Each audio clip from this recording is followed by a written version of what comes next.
पूर्णिया जिला ही नहीं, बिहार का नाम रोशन किया है और अपने माता-पिता का तो क्या ही है।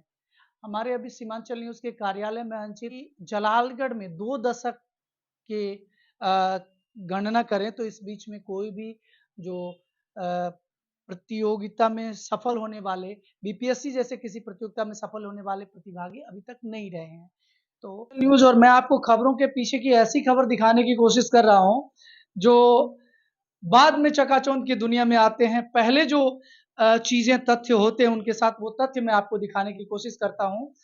बिहार के अभी बीपीएससी बिहार में रिज़ल्ट आया बीपीएससी का और उसमें बिहार के जलालगढ़ प्रखंड के जो स्थानीय युवक हैं, दंसार के निवासी और होता क्या मैं आपको एक बात बताता हूँ, तथ्यों से ही मैं जगह पे आता हूँ। तो जब तक किसी का कुछ स्टारडम नहीं होता तब तक लोग उसको नहीं जानते हैं। मैं भी नहीं जान रहा था, लेकिन आज स्टारडम है, आज सीमांचल न्यूज़ के कार्यालय में आए हैं, तो उनको सबसे पहले सीमांचल न्यूज़ के जो मैनेजिंग डायरेक्टर है उसके द्वारा फूल माला पहनाकर अनुमंडल कल्याण पदाधिकारी को पहनाएँगे फूल माला और उसके बाद जो है फिर आगे बातचीत जारी करेंगे हम लोग। तो अब मैं अंचित कुमार जिन्होंने कि अभी बीपीएससी में रिज़ल्ट दिया है, उसको सीमांचल न्यूज़ की तरफ से माला पहनाकर सम्मानित करेंगे और इसके बाद फिर आगे की प्रक्रिया हम लोग करेंगे बातचीत। Thank you, thank you.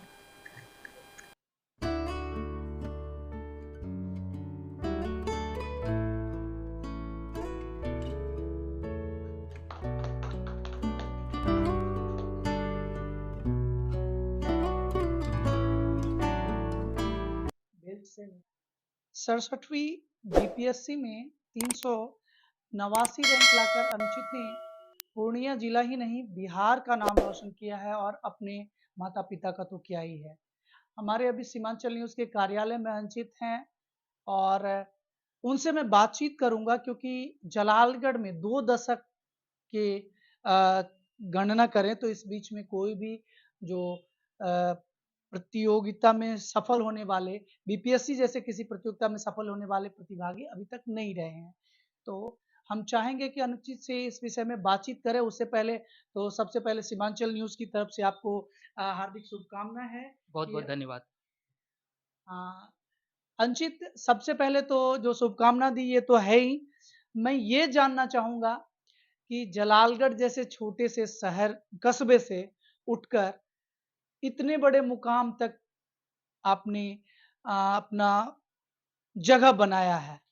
कल तक जिस अंचित को कल तक गाँव के कुछ लोग जानते थे, आज के डेट में ये कंडीशन है कि अब तक तो शायद प्रखंड जानता है या रिज़ल्ट के आधार पर रिज़ल्ट जो देख रहे हैं वो जान रहा है। लेकिन 2-4 दिनों के बाद अंचित जो नाम है वो किसी परिचय का मोहताज नहीं रहेगा। कैसा महसूस करते हैं?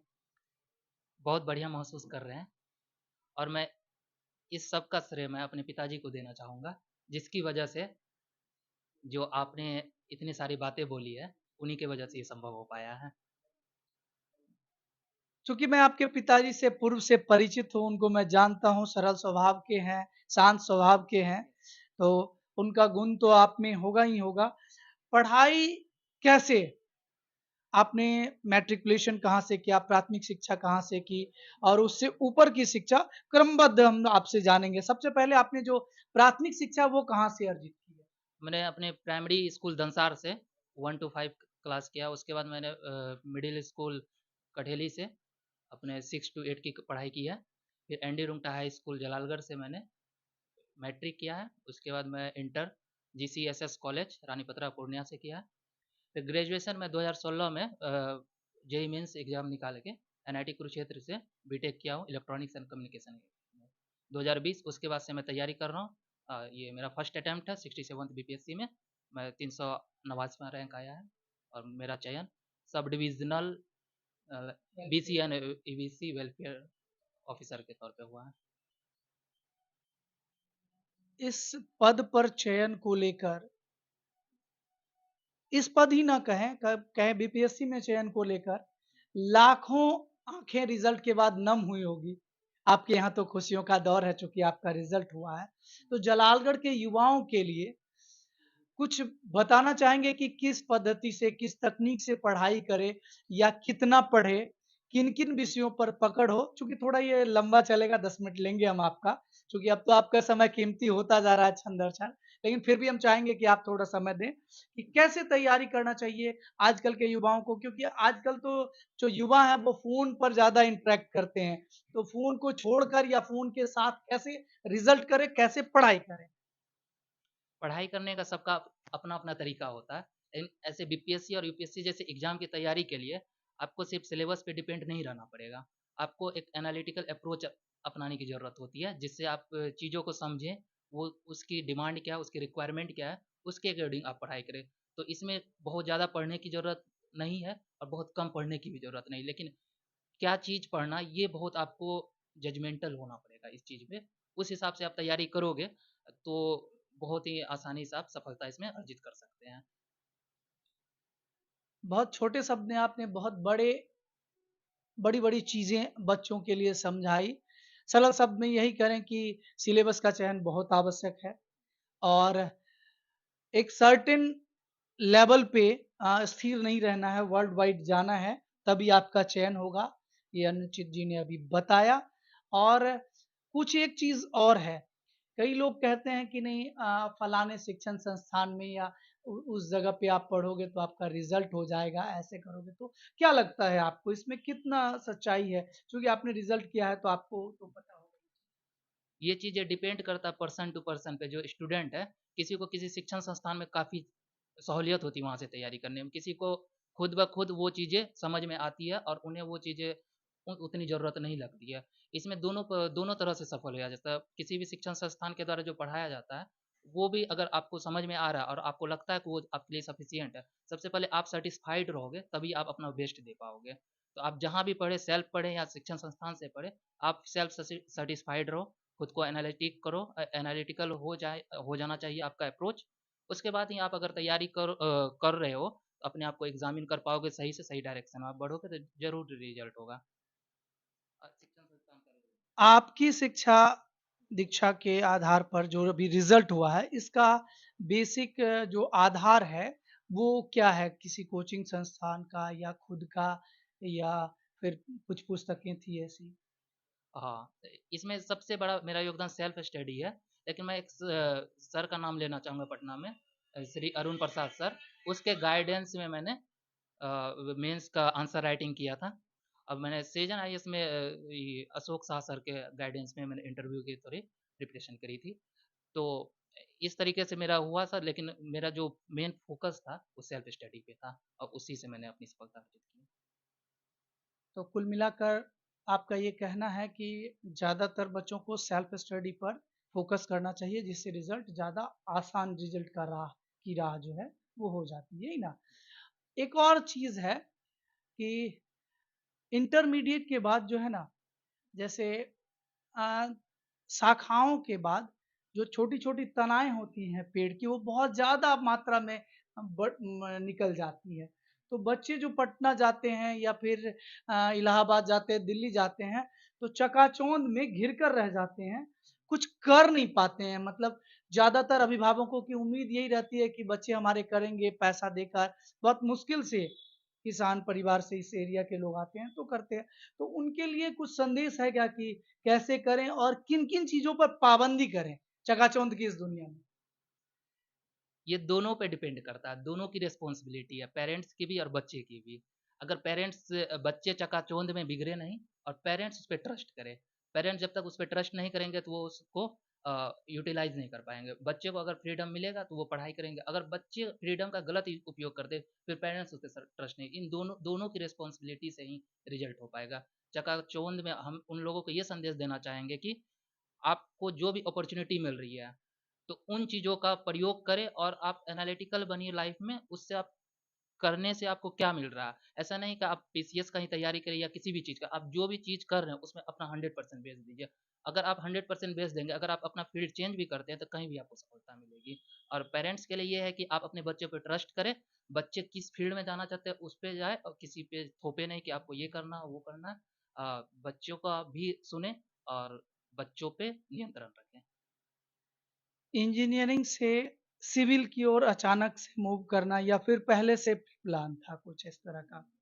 पहले से ऐसा कोई जैसा कि मैंने बोला कि मैं हमेशा जब भी मैं जो कार्य करता हूँ उसमें मैं फ़ोकस्ड रहता हूँ। इंजीनियरिंग के दौरान मैंने इंजीनियरिंग को काफ़ी एन्जॉय किया, मैंने बहुत कुछ वहाँ से सीखा। इंजीनियरिंग के बाद लॉकडाउन के दौरान मेरा ग्रेजुएशन पूरा हुआ, तो मुझे सोसाइटी में जो लॉकडाउन के दौरान मैं रहा घर पे, सोसाइटी को समझने का बहुत अवसर प्राप्त हुआ। उससे मुझे पता चला कि सोसाइटी ही मुझे मोटिवेट किया इस फ़ील्ड में आने के लिए। मैं उसको काफ़ी अच्छे से समझ पाया और वो मुझे इंस्पायर किया। सोसाइटी दैट मीन्स अपने यहाँ समाज। के ग्रामीण समाज जहाँ पे हम अपना घर है हुआ। नहीं, हुँ। घर उसके अलावा हमारे प्रखंड, जिला हम जहाँ भी गए हम सभी को हम एक सोसाइटी मानते हैं। मेरा कॉलेज भी एक सोसाइटी है, तो हर एक सोसाइटी से लेकिन जो इस क्षेत्र में आने के लिए मैं लॉकडाउन के दौरान जो अपने समाज में चारों तरीके के समाज के सभी आयामों को देखा, तो वहाँ से मैं काफ़ी इंस्पायर अपने आप को काफ़ी कनेक्टेड फ़ील किया और मुझे समाज इस दिशा की ओर आने के लिए ऑटोमेटिक मुझे अग्रेज़ मतलब कि प्रेरित किया। आपने जो तथ्य बताया वो काफ़ी युवाओं के लिए आवश्यक और ज्ञानप्रद होगा और चूँकि आपके पिता किसान वर्ग से आते हैं, मैं उनको निजी तौर पर जानता हूँ। बहुत मेहनत का पैसा होता है किसान का। 4 महीने तक ऊपर वाले के कृपा पर इंतज़ार में रहते हैं कि अच्छी फसल होगी, तो पैदावार अच्छी होगी, तो उसको बेच कर के बच्चों की पढ़ाई के लिए इन्वेस्टमेंट करेंगे। बहुत सारे बच्चे ऐसे होते हैं जो पिता की ऐसी गाढ़ी कमाई जिसमें उनका रियल में जो कहते हैं किसान को चूँकि मैं भी किसान वर्ग से ही आता हूँ, मेरे भी पिताजी है तो जॉब होल्डर लेकिन किसानी खेती समझता हूँ। तो मुझे ये लगता है कि खून पसीने की जो रियल लोग कहते हैं कि खून पसीने की मेहनत की कमाई, वो किसानों की ज़्यादा मानी जाती है। तो इस पैसे को यदि कोई बच्चा बाहर जा कर के यूटिलाइज़ सही नहीं कर पाता है, तो बड़ा दुःख होता है। नहीं, लेकिन आपने यूटिलाइज़ किया, नई पीढ़ी के लिए इसका यूटिलाइज़ेशन के लिए क्या संदेश देंगे? यूटिलाइज़ेशन के लिए नई पीढ़ी के लिए ये संदेश है कि आप अपने ग्राउंड जो अपना आपका जो ओरिजिन है, उसको कभी नहीं भूलें कि आपके पास जो सोर्सेस आ रहे हैं, कहाँ से आ रहे हैं, किस कीमत पे आ रही है। आपके पिता किस प्रकार की मेहनत कर रहे हैं किस प्रकार से आपको पैसे भेज रहे हैं पढ़ाई करने के लिए या आप उस चीज़ों का यूटिलाइज़ आप जब भी आप सोचो अगर कुछ भी खर्च करने से पहले अगर आप कुछ गलत काम कर रहे हैं, तो सोचो कि ये चीज़ें कहाँ से आ रही है। तो आप ऑटोमेटिक आप मोटिवेट हो जाओगे, उन चीज़ों से फिज़ूल-खर्ची से आप बच जाओगे और आप अपना फ़ोकस जो कर पाओगे, अपने फ़ोकस आप गोल पे कर पाओगे और जहाँ तक एक और संदेश देना चाहूँगा, अगर आपके पिता-माता अगर कुछ बोल रहे हैं करने के लिए, तो कभी आपको लाइफ़ में कुछ समझ में नहीं आया, तो आप आँख मूंद के उसको कीजिए, आपका भला ही होगा। ये बहुत बड़ी बात आपने कही है कि पिता-माता आपके पिता और माता या किसी भी बच्चे के पिता-माता एक सर्टेन एज में अगर कुछ कहे, सर्टेन एज में क्या किसी भी उम्र में अगर कोई दिशा निर्देश दे, तो अगर आपको लगे कुछ भी समझ में नहीं आए तो आँख मूंद करके उसको कर लेना चाहिए क्योंकि पिता और माता कभी अपने बच्चों के लिए गलत दिशा निर्देश नहीं देते हैं। और मौजूदा समय में जो माहौल है पढ़ाई का, वो काफ़ी सर्टेन कहिए कि डिस्क्लोज़ हो गया है मोबाइल की दुनिया की ओर इंटरैक्ट हो गया है। टेलीफ़ोनिक दुनिया से निकल कर के हम लोग मोबाइल की दुनिया में आए और मोबाइल की दुनिया जो है चकाचौंध की दुनिया की ओर युवाओं को लेकर चला गया है। तो मोबाइल का कितना योगदान रहता है? कितनी आवश्यकता पड़ती है पढ़ाई के लिए? पढ़ाई के लिए मोबाइल और बुक्स दोनों की आवश्यकता है। आज के ज़माने में अगर मोबाइल की हमारे पास लग्ज़री है, तो उसका हमें पॉज़िटिव यूज़ करना चाहिए। मोबाइल में बहुत ऐसी जानकारी जो आपको पढ़ाई में काफ़ी मदद करती है, जो पुराने पहले के समय में इतना लग्ज़री नहीं था हमारे पास। लेकिन इसके साथ-साथ अगर मोबाइल से दूरी बनाया जाना चाहिए क्योंकि इसका आपका हेल्थ इफ़ेक्ट है, आपकी आँख पे इफ़ेक्ट पड़ सकता है और टाइम उसमें क्या होता है कि किलिंग होता है बहुत ज़्यादा बच्चों का। तो इससे बचने के लिए आप बुक्स का अगर आप बुक्स पढ़ोगे तो आपकी एनालिटिकल और अंडरस्टैंडिंग स्किल्स बढ़ेगी जो जो कि पीसीएस और यूपीएससी जैसे एग्जाम में काफ़ी मायने रखता है इन चीज़ों का। तो इसलिए आप मोबाइल का बहुत सीमित प्रयोग करें, बुक्स को प्रेफ़र करें ज़्यादा। जी। इस रिज़ल्ट का श्रेय आप किसको देना चाहेंगे? मैं इस रिज़ल्ट का श्रेय अपने पिता और माता को देना चाहूँगा। इसके अलावा मेरे बड़े भाई जो मेरे साथ तैयारी करते थे, हमेशा से उन्हीं के गाइडेंस में मैं तैयारी किया हूँ। उनका अनफॉर्च्यूनेटली इस बार फाइनल सिलेक्शन नहीं हो पाया, उन्होंने भी इंटरव्यू दिया था, परंतु वो बिहार एसएससी सीजीएल सचिवालय सहायक में सिलेक्टेड हैं। तो सर इसके अलावा मैं अपने फैमिली मेंबर्स में अपने माताजी को और अपने जीजाजी को, अपने बहन को देना चाहूँगा और साथ में मैं अपने नाना जी को इसका श्रेय देना चाहूँगा। आपने जो श्रेय दिया है ये युवाओं के लिए प्रेरणा का स्रोत बनेगा आगे चलकर, ये मैं मानता हूँ। और हमारे साथ अंचित के पिता भी हैं, जिनसे 2-4 शब्द हम ज़रूर पूछेंगे कि बच्चे जो हैं आज के चकाचौंध की दुनिया में भटक जाते हैं। आपने कौन से सूत्र में बाँधा जो बंधन इतना मज़बूत था कि रिज़ल्ट तक पहुँच गया? देखिए सर, बच्चे को एक हिसाब से एक रास्ता दिखलाना चाहिए। बच्चे को हम जो रास्ता दिखलाए, हम अपने घर से जो है अपना खेती-बाड़ी से जो है क्या बोलते हैं कि जो है अपना ये हो करके तंग आ करके हम तो डायरेक्ट चाहे कि हम जो हल जल जोतते हैं वो हल मेरा बेटा नहीं जोते, जो कि सिर्फ कोनो सरकारी सर्विस में आ जाए। तो आज हमको तो उतना पता नहीं था, लेकिन ये लोग कहाँ-कहाँ से क्या-क्या पढ़ा लिखा, लेकिन हम पूरा उसका एक ये सपोर्ट करते रहे और जिस भी तरह से हो, चाहे तन, मन, धन से, सब कुछ से हमने सहयोग करते हैं। कैसा महसूस कर रहे हैं आप? आज तो हम बहुत गर्वान्वित हैं अपने बेटे के रिजल्ट से और मुझे बहुत खुशी हो रही है। तो ये अंचित के पिता थे जिन्होंने बहुत खुशी ज़ाहिर की और गर्व तो महसूस होता ही है। कोई भी पिता, दुनिया का कोई भी पिता अपने पुत्र की उपलब्धि पर जो है खुशी ज़ाहिर करता है, गर्व महसूस करता है। तो ये ख़ास बातचीत सीमांचल न्यूज़ के डेस्क पर अंचित के साथ हमारी थी। भविष्य में हमारी शुभकामना है कि अंचित जो है अभी बीपीएससी है, चूँकि आपके ज़ुबान से 2 बार पीसीएस और यूपीएससी निकला है, तो मुझे लगता है कि कहीं न कहीं उस ट्रैक पर भी आप चल रहे हैं।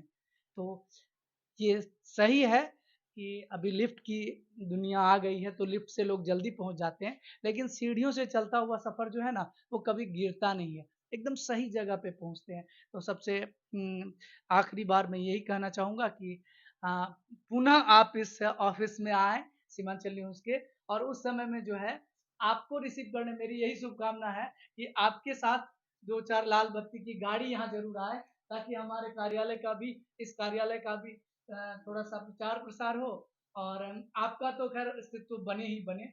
मौजूदा समय में भी आप अस्तित्ववान हैं और जिस पोस्ट पर हैं वो एक बहुत बड़ा उपलब्धि क कहा जा सकता है, इसमें कहीं कोई दो मत नहीं है। तो धन्यवाद अंचित और एक बार फिर आपको शुभकामना है। धन्यवाद सर आप सभी को। तो ये अंचित अपने तथ्यों की कैसे तैयारी करना है, किन-किन विषयों पर करना है, कितनी समय देनी है, किन-किन विषयों पर, किन-किन तथ्यों को पढ़ना है, कितना वाइड जाना है, कितना क्लोज़ आना है, मोबाइल की दुनिया में कितना रमना है और कितना उससे दूर रहना है, इन सब तथ्यों की जानकारी इन्होंने दी और मुझे उम्मीद है कि ये सारी तथ्य और सारी जानकारियाँ आपके भविष्य में जो ऐसे छात्र जो कि तैयारियों के लिए अग्रसर हैं और आगे तैयारी करना चाहते हैं, उनको काम आएगा। सीमांचल न्यूज़ के लिए डेस्क मनीष वर्मा की रिपोर्ट।